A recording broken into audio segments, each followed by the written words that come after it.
Brother Dayakar గారా? ఎవరండి మీరు? నా పేరు శ్రీశైలం అండి. చెప్పండి. బ్రదర్, అసలు మీ పొజిషన్ ఏంది కాంగ్రెస్ పార్టీలో? మీరెవరు బ్రదర్? శ్రీశైలం అని చెప్పినా కదా బ్రదర్. శ్రీశైలం అంటే ఎవరు? శ్రీశైలం అంటే ఎవరు? నేనా? ఆ, నేను కాకతీయ యూనివర్సిటీ నుండి మాట్లాడుతున్నా. శ్రీశైలం నా పేరు. ఓకే. ఇప్పుడు ఏమైంది నీకు? బాధ ఏమొచ్చింది? బాధ ఏం లేదు, కానీ మీ పొజిషన్ ఏంది కాంగ్రెస్ పార్టీలో? పొజిషన్ నీకు ఇష్యూ ఏం కావాలో చెప్పరా బ్రదర్? చెప్పరాదు బ్రదర్, మీ పొజిషన్ ఏంటిది అసలు? పొజిషన్ ఏం లేదు, కార్యకర్త. కార్యకర్త. ఆ, మరి నువ్వు ఒక విద్యాశాఖ మంత్రి లెక్క డిఎస్సి ఎగ్జామ్స్ అనేది యథావిధిగా నేను నడుస్తాయి అనేది DSC అసలు exam గురించి కాదు, ముఖ్యమంత్రి గారు. బ్రదర్ నువ్వెవరు? ఆ? నువ్వెవరు ఆ ప్రకటన? నువ్వెవరు బ్రదర్? ఆ? నువ్వెవరు? నేను ఒక డిఎస్సి ఆస్పిరెంట్ బ్రదర్. యాస్పిరెన్స్ మరి. ఆ. అరే నీకు ఈయనోడే ఇయ్యకపోయే బ్రదర్ కూడా స్వాగతించరా? దయాకర్ బ్రదర్, వినండి వినండి. ఇయ్యనోడు ఇయ్యకపోతేనే వాడిని బొందలేసినాం. అర్థమైందా? ఆ దొంగ బాడకవును బొందలేసినాం. 11,000 పోస్టులు అంటే విను విను దయాకర్ బ్రదర్, మీకు ఓపిక ఉందా? వినే ఓపిక లేకుండా మీరు ఎట్లా పడితే అట్లా మాట్లాడకండి. ప్రభుత్వాన్ని తిడితే, నువ్వు ప్రభుత్వాన్ని విమర్శించేటట్టు మాట్లాడితే నేను మీతో మాట్లాడను బ్రదర్. నేనేమంటున్నా, వాడు ఇయ్యలేదు, ఇయ్యకపోతేనే కదా ఈ ప్రభుత్వాన్ని నిరుద్యోగులందరూ కలిసి తెచ్చుకున్నది. 25,000 మెగా డిఎస్ అంటేనే కదా నిరుద్యోగులందరూ కాళ్ళేళ్ళు వాడి వాళ్ళ తల్లిదండ్రులను, వాళ్ళ కుటుంబ సభ్యులను, చుట్టాలను అందరినీ ఎక్కడ పడితే అక్కడ తిరిగి గెలిపించుకున్నది కదా. ఎంతలా గెలిచింది కూడా ఎంత 1.5% కదా. ఇప్పుడు ఆ లెవెల్లో గెలిపించుకున్నటువంటి ఇన్ని హామీలు ఇచ్చిన తర్వాత ఇప్పుడు అభ్యర్థులు అడిగేది ఏంది? రాత్రి 12 గంటల నుండి సిటీ కాలేజ్ కాడ నుండి ఓయూ దాకా పాదయాత్రతోటి అమ్మాయిలతో పాటు సహా చాలా పెద్ద ఎత్తున 500-600 మంది పాదయాత్రతో పాటు వచ్చిండ్రు. అంటే గింత కూడా అది లేదా? గవర్నమెంట్ కాదా ఇది? రాజరికపు వ్యవస్థనా? షెడ్యూల్ ఇచ్చింది కదా బ్రదర్ ఆల్రెడీ. బ్రదర్ షెడ్యూల్ అరే బ్రదర్, మీరు ఏం చదువుకున్నారో ఒకసారి చెప్తారా? ఏం నీకు సరే, నువ్వు నీ స్టడీ గురించి చెప్పిపోయినా కానీ డిఎస్సిలో ఏం సిలబస్ ఉంటుందో నీకు ఎరికేనా? చెప్తాను సార్, మాకు తెలియదు కదా. నీకు తెలుసా? అసలు నువ్వు చదువుకున్నావా? అసలు మీరు ఇంతగానో తెలంగాణ ప్రభుత్వం గురించి బాగా అది చేస్తాను. నీ పిల్లలు ఏ స్కూల్కి పోతాను బ్రదర్? ఏపీలో ఏ స్కూల్ పోతారు బ్రదర్? మామూలు స్కూల్కే పోతారు. ఏ స్కూల్కి పోతాను నీ పిల్లలు? ఏ స్కూల్కి పోతానులే? గవర్నమెంట్ మీద గంత, ప్రభుత్వ బడుల మీద గంత ప్రేమ పుట్టుకొచ్చింది. నీ పిల్లలు ఏ స్కూల్కి పోతాను అన్న? అరే బ్రదర్, నేను అనేది చదువు, మన పిల్లలు చదువుతానే ప్రేమ ఉంటుంది కాదు, చేసే ఆలోచనతోనే ఉంటుంది బ్రదర్. నీ దగ్గర నుండి స్టార్ట్ ఎందుకు చేస్తలేవు? నీ పిల్లలు గవర్నమెంట్ స్కూల్కి పంపు. ఎందుకు పంపుతలేవు నువ్వు? ఇప్పుడు గవర్నమెంట్ యూనివర్సిటీ స్థాయిలలో గవర్నమెంట్ స్కూళ్ళలో చదువుకుని రాకపోతే మేము అందరం ఎక్కడి నుంచి వచ్చినాం బ్రదర్? మీరు కాదే, నీ గురించి ఎవడు అడుగుతాండు బ్రదర్? నీ పిల్లలు ఏ స్కూల్కి పోతాను ప్రజెంట్? గవర్నమెంట్ స్కూల్కే పోతారు.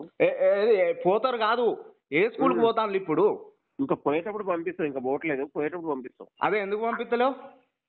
పంపిస్తాం బ్రదర్. నేను అంటున్నా, నువ్వు బడికే రానంటుంటివి, నువ్వు పాఠాలు చెప్పమంటేనే నువ్వు రానంటుంటివి. బ్రదర్ ఇగో పాఠాలు చెప్పనే రానంటున్నా కాదు, మరి మాకంటే ముందుగా ఆ గురుకులాలకు పోస్టింగ్ ఇచ్చిండ్రు, కానీ ఇంతవరకు ఎందుకు వాళ్ళను రిక్రూట్మెంట్ చేస్తలేరు? జరుగుతున్నాయి బ్రదర్. మొన్న ఏం జరుగుతుంది? మీకు ఏడ ప్రేమ ఉంది బ్రదర్? 10 ఏళ్ల కాలంలో సాధ్యపడని బ్రదర్ 10 ఏళ్ల కాలం అని వెనకటి ముచ్చట చెప్పకు. మొన్న కొత్తగా రేవంత్ రెడ్డి గారు అంటే మాకు అభిమానం బ్రదర్. రేవంత్ రెడ్డి గారి కోసం మేము తిరగని, అసలు కాంగ్రెస్ పార్టీ కార్యకర్తలం కాకపోయినప్పుడు కూడా రేవంత్ రెడ్డి కోసం మేము ఇంటింటికి ప్రతి గడప గడప తిరిగి ప్రతి ఒక్కళ్ళు కాళ్ళేళ్ళు బట్టి, కార్యకర్తలు కూడా అంత పనిచేయరు తెలుసా? అట్లా తిరిగి గెలిపించుకున్నాం రేవంత్ రెడ్డి గారిని. ఎందుకు గెలిపించుకున్నాం?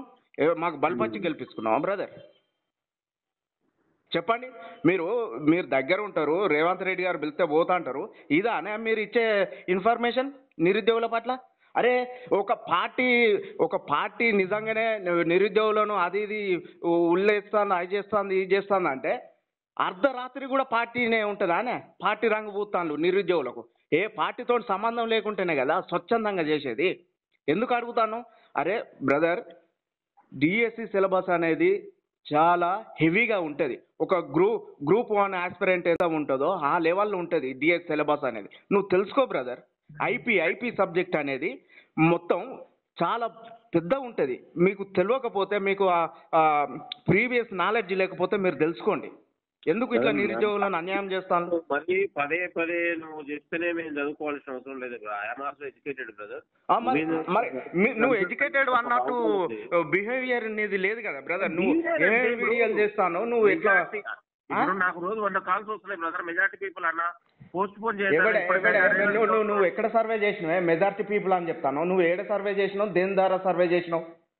ఫోన్స్ వస్తున్నాయి బ్రదర్. అన్న ఫోన్స్ వచ్చుడు కాదే, ఆ దొంగ నా కొడుకులు ఒక 500-600 మంది కావాల్సుకొని ఆ రామ్మోహన్ రెడ్డి గారితో ఉండేవాళ్ళు, నీకేదో ప్రభుత్వానికి అది ఇది ఉండేవాళ్ళు చేస్తారు. కానీ అది కాదు. నువ్వు ఒక పోల్ పెట్టు. నువ్వు ఇవాళ పెడతావు, రేపు పెడతావు, సర్వే చెయ్యి, అన్ని విధాలుగా చెయ్యి. మెజారిటీ పీపుల్ ఎటువైపు ఉన్నారో అది నేర్చుకో. కానీ ఎవడు పడితే వాడు చేసుడు. నువ్వు నిన్న చేసిన వీడియో ఏంది బ్రదర్? ఇట్లా సెల్లు పట్టి చూపిస్తాను. అది కరెక్ట్ కాదు బ్రదర్. వినండి, ఇది చాలా సెన్సిటివ్గా ఉన్నది డిఎస్సి అభ్యర్థుల వ్యవస్థ. వాళ్ళు ఆత్మహత్యలు చేసుకుంటే రేపు పొద్దుగాల గవర్నమెంట్కు ప్రాబ్లం వస్తుంది. ఖచ్చితంగా నైతిక బాధ్యత వహించవలసింది గవర్నమెంటు, రేవంత్ రెడ్డి గారి ప్రభుత్వం. రేపు పొద్దుగాల మంచి పేరు రావన్నన్నా, చెడు పేరు రావన్నన్నా మీలాంటి చెంచా చేసే అటువంటి వ్యవస్థని ఇది. దయచేసి అర్థం చేసుకోర్రి. చాలా సెన్సిటివ్గా ఉన్నది. రాత్రి అమ్మాయిలు 9:30-10 గంటలకు వాళ్ళ కళ్ళ పొంటి నీళ్లు గారుకుంటా రేపు ఆ మానసికంగా కృంగిపోయి చనిపోతే ఎవడయా బాధ్యులు? రేపు ప్రతి ఏ ఒక్క డిఎస్ అభ్యర్థికి ఈ రాష్ట్రంలో ఏమైనా కానీ అగ్నిగుండం అవుతుంది రాష్ట్రం మొత్తం. బ్రదర్ దయాకర్ గారు మంచిగా ఆలోచన చేయండి. దయచేసి ఒక మిత్రునిగా అర్థం చేసుకోండి అన్న. నేను దయచేసి పోలీసు వాళ్ళ కాళ్ళు పట్టుకోమన్నా అన్న, నిరుద్యోగులు చెప్పే పోలీసు వాళ్ళ కాళ్ళు పట్టుకోమన్నా అన్న. అందుకోసమేనా మేము గెలిపించుకున్నది కాంగ్రెస్ ప్రభుత్వాన్ని? అందుకోసమేనా ఈ కాళ్ళు పట్టుకోవడానికైనా గెలిపించుకున్నది? రాత్రిపూట అమ్మాయిలు వాష్రూమ్ పోదామన్నా, ఏది పోదామన్నా ఆడ ఓనియకుండా లైట్లు ఆఫ్ చేసి 10 గంటలకు గిదా పైచాచి కానదమ్మా. గిదా పోలీస్ స్టేషన్లో ఆడ చేసే వ్యవస్థ గిదానే? ఆ గ్రౌండ్లో గిదా బ్రదర్? లేరా మనకు తల్లి అక్క చెల్లెలు లేరా? ఎవరు మనకు? మన ఇంట్లో ఆడోళ్ళు లేరా? అన్న దయాకర్ అన్న చెప్పే, నువ్వే చెప్పే అట్లా మరి అన్న. పైచాచి కానన్న వద్దన్న దయచేసి అన్న. దయాకర్ అన్న ఒకటి వినండి అన్న, వద్దన్న బేషరాలకు పోవద్దు దయచేసి వినండి. ఎందుకంటే మెజారిటీ పీపుల్ మొత్తం అన్న వాడు టీఆర్ఎస్ వాడు దగ్గరికే రానిత్తలేమే మీకు. నీకు అర్థమైతలేదే? టీఆర్ఎస్ అనే పార్టీని ఎవరిని దగ్గర రానిత్తలేము. కావాల్సుకొని వాళ్ళ అత్తాలు తప్ప ఇది చాలా జెన్యున్గా జరుగుతుంది దయాకర్ అన్న. దయచేసి అర్థం చేసుకోర్రి దయాకర్ అన్న. ఒక కాంగ్రెస్ కార్యకర్త కంటే ఎక్కువ పని చేసినమే కాంగ్రెస్ గెలవన్నని మాకు మనసులో ఉండదా అన్న? వాడు 10 సంవత్సరాల నుండి మనందరినీ సర్వనాశనం చేసిండు, మాకు తెలియదా అన్న ఆ వ్యవస్థ? దయచేసి మీరు పార్టీ రంగు పూలవంకండి. ఇప్పుడు జెన్యున్గా జరుగుతుంది అన్న ఉద్యమం. ఎందుకోసం అన్న? జస్ట్ మాకు కావాల్సింది ఏంటంటే, అరే మీరు మెగా డిఎస్సి తర్వాత జాబ్ క్యాలెండర్లు వేసుకుంటే దీనికి కావాల్సింది ఏంటంటే కొంచెం కాల వ్యవధి ఇవ్వండి అన్న, సమయం ఇవ్వండి అన్న అని అడుగుతున్నాం. అంతే తప్ప ఇక్కడ బేషరాతులు పోయేది ఏం లేదన్న. ఏ పార్టీని కూడా దగ్గర రానిత్తలేమన్నా. నైటు 2 గంటల దాకా పోయి ఇలా తిరిగినామన్నా. మీరు చూడండి. అరే మాకు ఏదో పని లేక కాదన్నా, మాకేమన్నా రోడ్డు మీద తిరగండి అని సంబరం అన్న. మానసికంగా చాలా కృంగిపోయినామన్నా. 10-12 సంవత్సరాల నుండి వెయిట్ చేస్తున్నామన్నా డిఎస్ కోసం. ఆ దొంగ నా బాడకవు ఆ ప్రభుత్వంలో అందరం మనం చాలా పోరాడి కొట్లాడినాం, అన్ని విధాలుగా చేసి చివరిగా రేవంత్ రెడ్డి గారిని గెలిపించుకున్నామన్నా. దయచేసి గెలిపించుకున్నది ఇలాంటి వ్యవస్థ కోసం కాదన్నా.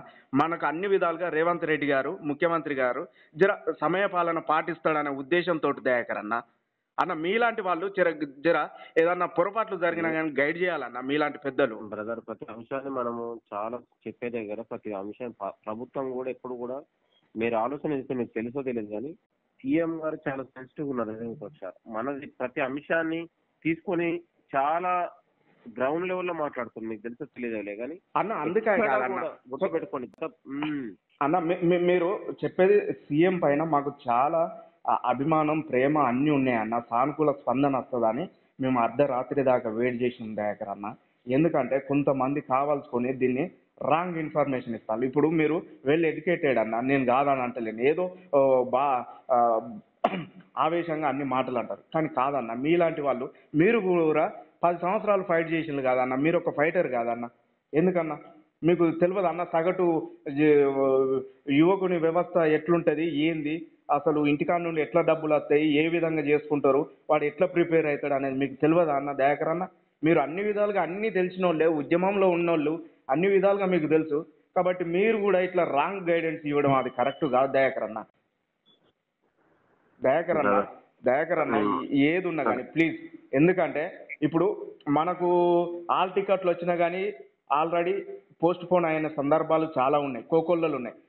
మన సీఎం గారు మనం పక్క రాష్ట్రంతో పోటీపడి పనిచేద్దామంటాను, అక్కడ ఓన్లీ టెట్కే 3 నెలలు సమయం ఇచ్చిందన్న, నిన్న వచ్చిందన్న నో వాళ్ళది. మళ్ళా మీరు అన్ని చూస్తానన్న, మీకు చెప్పని అవసరం లేదన్న, మీరు పెద్దలు, దయచేసి ఇది ఒక్క విషయంలో మీరు సహకరించండి నిరుద్యోగుల పట్ల అన్న. దయాకర్ అన్న, ఓకే, థ్యాంక్ యూ అన్న అన్న మీరు చేపించే బాధ్యత తీసుకోండి. లేకపోతే అన్న డిఎస్ అభ్యర్థులు చాలా సెన్సిటివ్గా ఉంటారు, ఎవరికి ఏమైనా కానీ ప్రభుత్వం బాధ్యత వహించవలసి వస్తుంది. Okay brother. ఓకే అన్న, కొంచెం అయ్యే విధంగా చూడండి.